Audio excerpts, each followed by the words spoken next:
Hello everyone, thank you for stopping by. This is Creative Hands platform. Thank you for stopping by my channel today. Today I'm making a turban using yash pad material. Some people call it scuba material, but we call it yash pad over here. So the turban I'll be using the yash pad for the decoration, and I'll be using the yash pad as the base. So to do that, I want to first of all start with the parts for the decoration.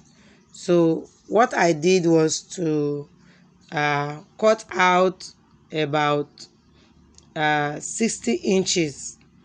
That is, the normal length of the material. The full length of the material usually can be 60 or 45. So I'm using the full length of this material, and then I'll be using the measurement of 12 inches.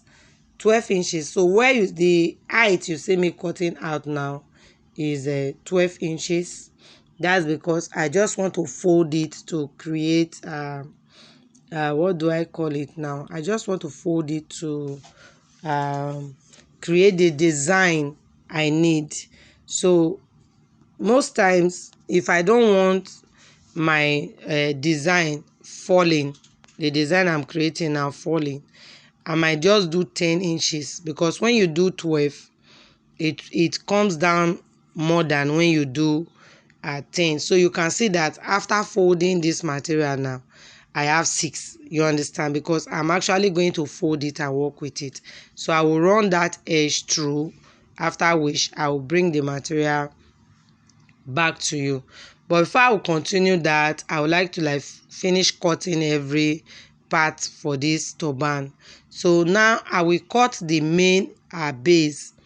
Actually, for you to work with yash pad, or should I call it this polo material, is one of the easiest materials you can use for your turban. That's because you don't really find stress trying to how will it pass through the head and all of that. So you don't have stress with that. It's just very easy to manage, very easy to sew.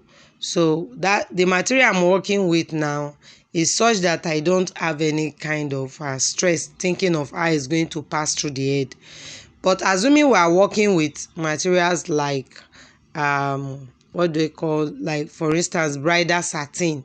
Most times, most of the cap we have today, the turban caps and all of that, we work with bridal satin. So assuming you are working with bridal satin, then we will now be talking of how it will pass through the head, because you cannot just put bridal satin on your head without either adding elastic or creating a portion where you can add the handle.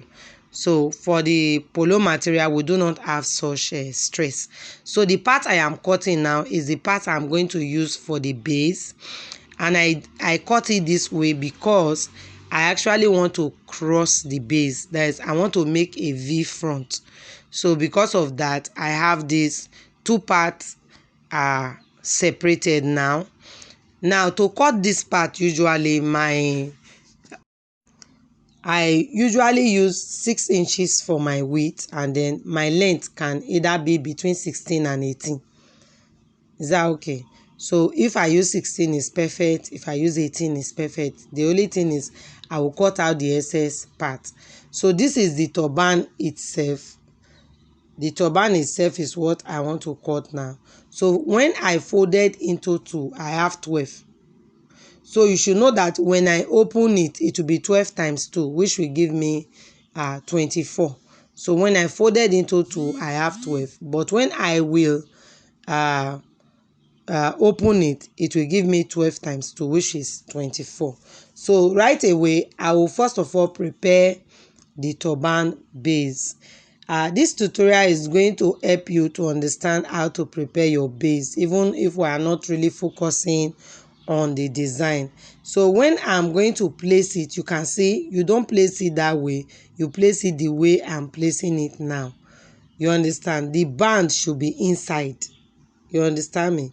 inside, the band should not be outside while placing it. So when you place it like this, you can just use your pin to first of all pin it through so that you'll be sure of what you are doing exactly. But what I'm trying to show you is that by the time I'm done pinning, this is what I will get. This is how it will definitely look. Yes, this is how it will look. So I will take it to my machine and then I'll run it and bring it back to you for you to see. So remember I told you I was going to run the part for the design. This is it. And when I folded, I told you I got 6. And again, I have sewn out of it, so there's no way I'm going to get 6. I should be getting at least maybe 5 point something now. I'm still getting 6, which means it's even more than 6 before. All right, so this part now is ready, and then of course the cap part is also ready. So at this point you can see that I have fixed, and you can see the V front in it now. And then if I turn it over, you see that the rough parts are there. So before I will fold it and actually sew it close, I'll first of all weave the rough part you see me holding now. I will use my what they call that machine now, the interlock machine, to weave. So you know that once it's weaving, it will cut off the excessive part. Yes, so I'm going to weave, and then I will use 10.5 inches to close it. You can close with 10, you can close with 10.5, but I'm very comfortable closing with 10.5. Yes, because sometimes when you close with 10, the cap becomes too tight. So I don't really want it that way.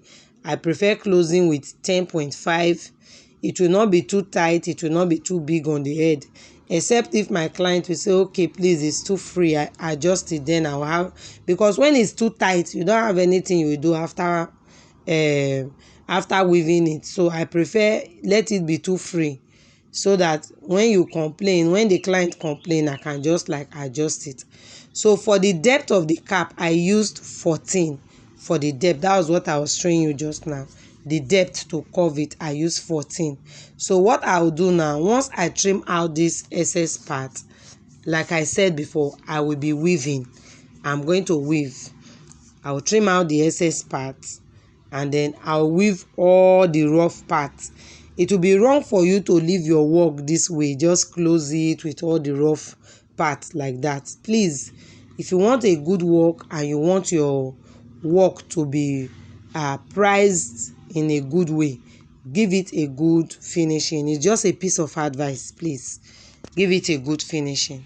All right, so I'll come back to the design part. This style is just one of those very easy styles we do, you know, common styles everywhere, but I just feel like making the video anyway. So what I'm going to do now is I will take the measurement for which I'm going to be cutting this material. And please, something you must take note of before you do this, before you make this style at all, you will make sure that the yash pad material or the scuba material you are buying is the very thick one. And then we are going to be using these zigzag scissors to trim. Again, I repeat, make sure that the material you are buying is the very thick one.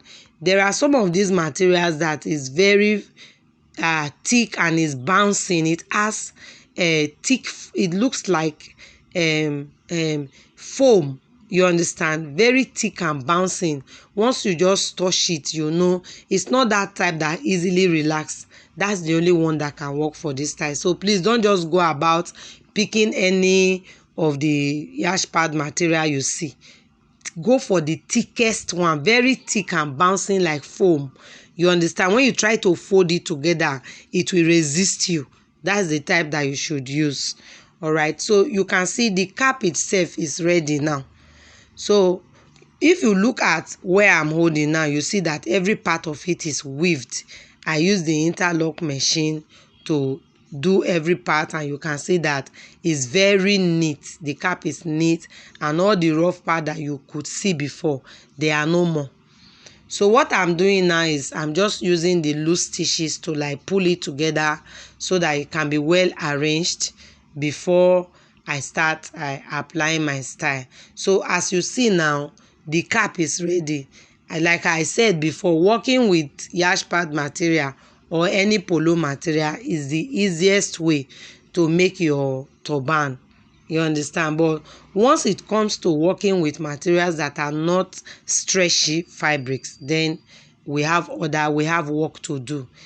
Yes, that's just it. All right, so for me to make or create this style, you see how I started folding it now.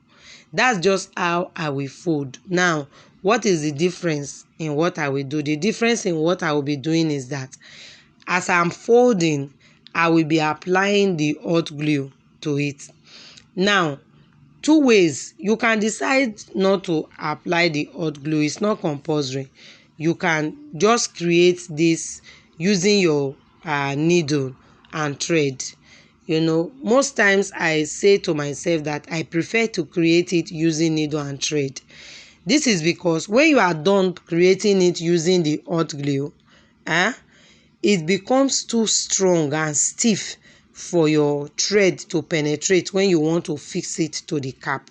So I prefer you use your needle and thread to attach it if you can, because it's a kind of a patient job if you want to do that one. But if you cannot, then use your hot glue or use your UHU glue to do it, and it will still be perfect. The only challenge you will have is the fact that for you to fix it to the cap, it will be very stressful because the needle and thread will be difficult for you to penetrate the part that you have already glued with hot glue. Is that okay? All right, so for today, this is just all on these tutorials. I do hope you enjoyed the class, and I'll be seeing you in my next video. I'll be seeing you in my next video. And if you are yet to subscribe to this channel, please do subscribe before leaving and hit on the notification bell so that you get notification whenever I upload a new video. So I will see you in my next video. For now, it is bye. Do have a nice day.